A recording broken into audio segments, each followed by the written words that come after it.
Pakistan appears to have flattened the COVID-19 curve with an average of fewer than 2,200 new cases a day for the past few weeks. That's down from around 6,000 a day earlier last month. The coronavirus has badly affected the economy, with estimates that almost 20 million people will be left without a job. Michelle Muhyiddin reports more than 40 million are expected to slip below the poverty line. 29-year-old Ahmad Jan was working as an assistant in a marketing firm. But when COVID-19 struck, he lost his job when his company shut down.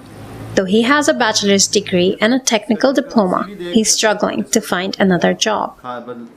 अब के जो हालात हैं वो बहुत मुश्किल हैं, क्योंकि अब तो एक तो अनएम्प्लॉयमेंट ज़्यादा हो गई है और दूसरा जॉब्स मिल नहीं रही किसी को भी। जहाँ भी कभी जॉब के लिए जाते हैं तो एसओपीज़ के लिए वो पहले कहते हैं जी हमारे पास ऑलरेडी हमारे पास बहुत हैं मुलाजिम, अब जगह पूर है और हमें बंदे नहीं चाहिए। जी मैं इस ऑफिस में जॉब के लिए आया था इस प्लाजे में, लेकिन यहाँ भी मुझे मायूसी का सामना करना पड़ा।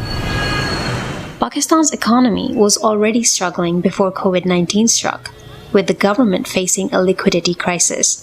The pandemic has only made it worse. Though the government has lifted the various lockdown measures in late May, hundreds of workers are still being let go every single day.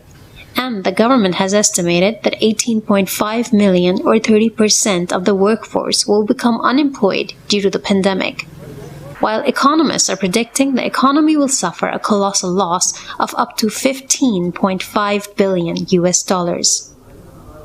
When your country's economy is not performing and not growing even 1%, and when the population growth is 2.5%, you know that you are going negative. If you are earning 100 rupees this year, so in coming year you would be earning only 96 or 95 rupees. The incomes are gone. The volatility is high. The industrial and services sectors have been hit the hardest.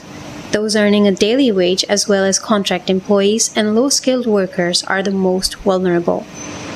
In an economy of Pakistan's stature or Pakistan's style, it is very pertinent for the state to intervene and support the private sector to sustain the difficulties caused by the shutdown or by the lockdowns, to thwart the baneful effects of the pandemic COVID-19. This has raised pressure on Prime Minister Imran Khan's government, which came into power with the promise of creating 10 million jobs in its 5-year term.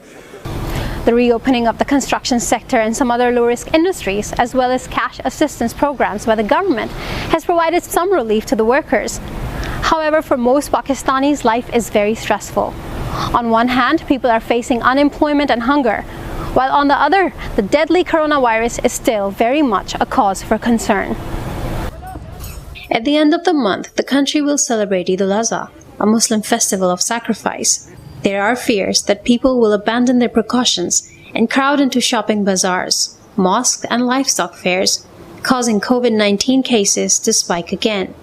Michelle Muhyiddin, CNA, Islamabad.